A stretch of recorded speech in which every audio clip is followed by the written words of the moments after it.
புனிதமானது சிவா. நான் உன் மேல வச்சிருக்க அன்பு புனிதமானதுதான். நம்ம 2 பேரோட ரத்தமும் இப்போ ஒண்ணா சேரும்.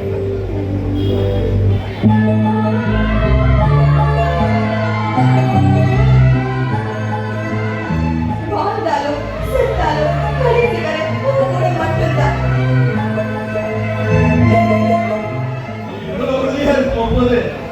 எனக்கு எந்த கவலையும் இல்லை. இன்னைக்கே எங்க அப்பா கிட்ட நம்ம கல்யாணத்தை பத்தி நிர்வாகமா சொல்லியும்.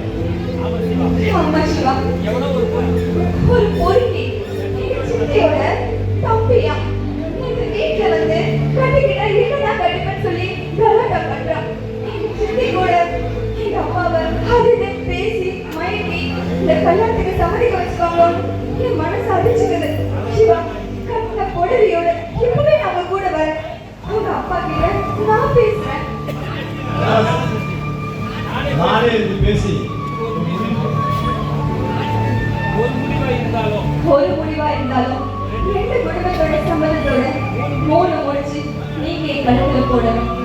4 பேரையும் நான் தலை முழுகணும். 5ஆம் சாம வரைக்கும் கண் முடிச்சு பேசணும். 6 மணி வரைக்கும் அன்பா பேசணும். ஏன் இசை மாதிரி நம்ம 2 பேரும் எப்பவுமே ஒன்னா இருக்கணும். 8வது வருஷத்துல 9 குழந்தைகள் பெற்றெடுக்கணும். 10 பேர் பாராட்டுற மாதிரி நல்லபடியா வாழ்க்கணும். 8 வருஷத்துல 9 குழந்தைங்களா?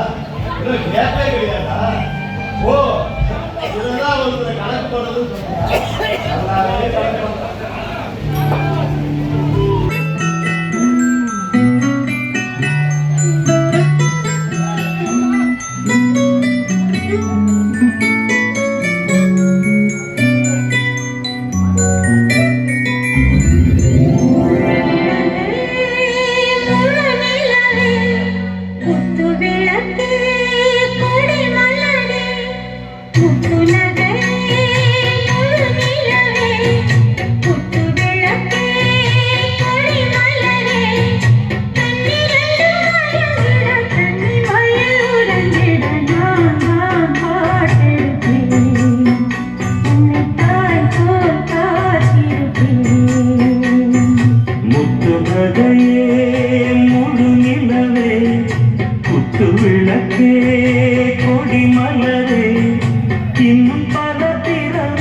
நம்முடைய உறவுகள் வாழும் தொடக்கதைதான்.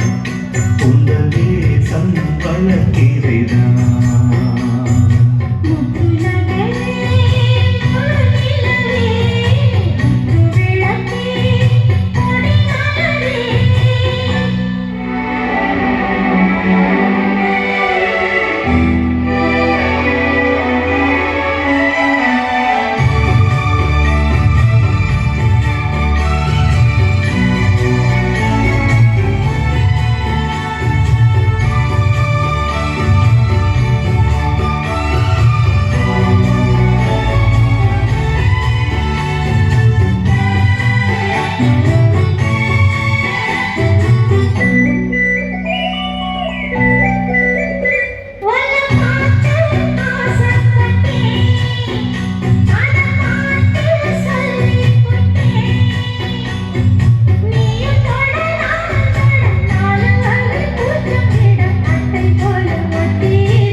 இந்த காதல் கொள்ள